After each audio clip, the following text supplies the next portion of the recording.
हाँ, तो उसके बाद प्रांतीय प्रशासन के ही अंतर्गत उसने फिर सरकार की भी व्यवस्था कर रखी थी। यानी मैंने उस दिन आपको बताया ही था कि सबसे पहले क्या होता है, केंद्रीय प्रशासन, उसके बाद प्रांतीय प्रशासन, उसके बाद सरकार, उसके बाद परगना, और तब आखिर में होता है गांव।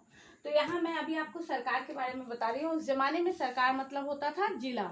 जैसे मैंने यहाँ पे आपको अकबर के प्रशासन, प्रांतीय प्रशासन के अंतर्गत, प्रांत के अंतर्गत इतने काम होते थे, उसके डिपार्टमेंट के बारे में मैं यहाँ पे आपको बता रही हूँ, तो आप ध्यान दीजिएगा।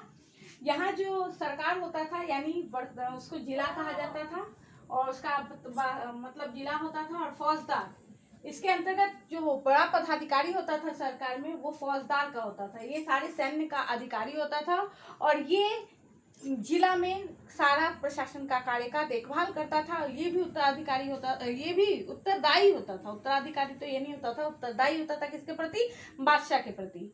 और उसके बाद परगना, परगना इसका हेड होता था सिकदार। सिकदार परगना के प्रमुख पदाधिकारी हुआ करते थे, और ये इनका काम था अपने परगना की देखभाल करना। और सबसे छोटी इकाई चूंकि गांव होता था, तो गांव में ग्राम पंचायतों के माध्यम से शासन का कार्य करवाया जाता था। ग्राम पंचायत में जितने सदस्य होते थे, प्रधान होते थे, वो गांव की देखभाल करते थे। इसके अंतर्गत खुद मुकदम, चौधरी, पटवारी, ये सभी वो विभाग हैं।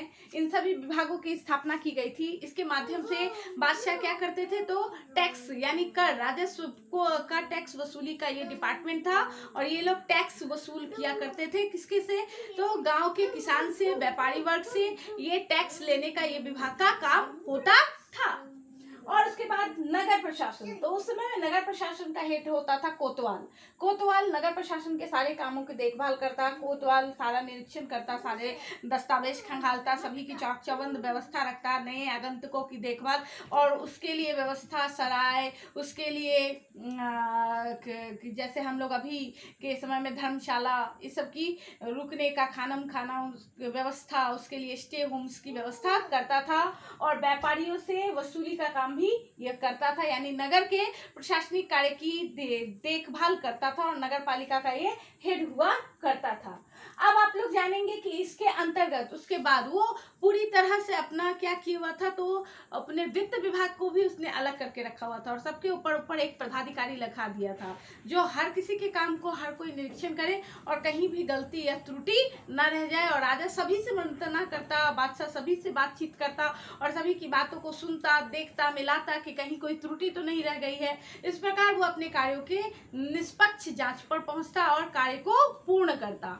यानी कि पूरी चाक चौबंद व्यवस्था और पूरी नजर रखता था वो अपने प्रशासन पर, प्रशासनिक पदाधिकारियों पे, प्रशासन में काम करने वाले लोगों पर। यानी वो जिसको नियुक्त करता था उसका वो खुद से जाकर देख रेख करता, जानता कि हाँ वस्तु स्थिति कैसी है, काम कैसा हो रहा है, कोई मेरे बारे में षड्यंत्र तो नहीं कर रहा है। और सारे कार्य का हेड वो खुद होता था, और पूरी शक्ति को उसने अपने हाथ में रखे हुआ था। उसके अंतर्गत अपनी शक्ति के द्वारा वो लोगों को नियुक्त करता जो पूरी तरह से योग्य होते, वैसे व्यक्तियों को स्थान देता। और मैंने आपको एक और बात बताना है कि अकबर ही ऐसे व्यक्ति थे जो कि खुद तो वो क्या थे, तो अनपढ़ थे, पढ़े लिखे नहीं थे, लेकिन दूरदर्शी बहुत ज्यादा थे। और उनके समय में उसने अपने दरबार में 9 रत्नों की व्यवस्था की थी। 9 रत्न कौन, जो हर अपने अपने क्षेत्र में महारत हासिल किए हुए थे। वो 9 रत्न, 9 बुद्धिमान उसके दरबार में होते थे, जो राजा को हर बात के राय विचार मशवरे में राजा को सही और गलत बताते, तर्क के साथ। तो ये व्यवस्था अपने समय में किसने कर रखी थी, अकबर ने कर रखी थी। ऐसे ही हम किसी शासक को महान का दर्जा नहीं देते हैं। एक तो भारतीय शासक अशोक को, अशोका द ग्रेट, अशोक महान कहा जाता है क्योंकि वो महान थे। उन्होंने ऐसी उपलब्धियां, कृतियां की थी जिसको कि आज भी हम देखते हैं और पाते हैं। उसी प्रकार दूसरे महान कौन थे, तो अकबर।